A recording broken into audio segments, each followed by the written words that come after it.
Shaun Walker. I'm the machining team lead.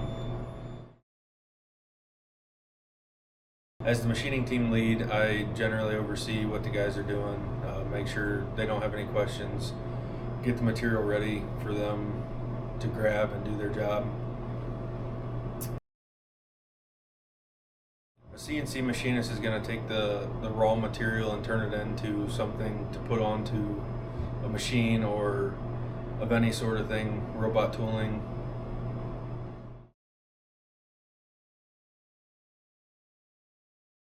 Different types of material ranges from anything from cold roll, aluminum, bronze, copper. There can be plastics, tool steels.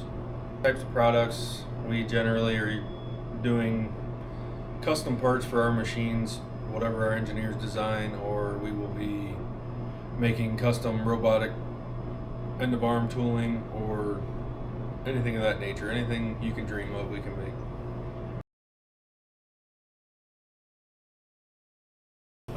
Most of the time, problems that we encounter are going to be something in the sense of tolerances aren't essentially adding up, so we work with our engineers to figure out if it needs to be that tight of a tolerance or if we can open it up.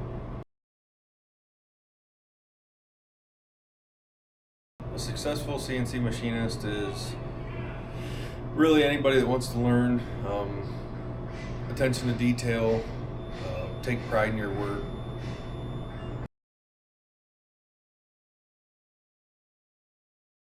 The most rewarding part is honestly probably taking a raw piece of material and watching it turn into something. So like when we start the project, the machine has no backbone yet. It just has the design. So then when we start making parts, you start seeing it come together. You can see your parts turn into something big.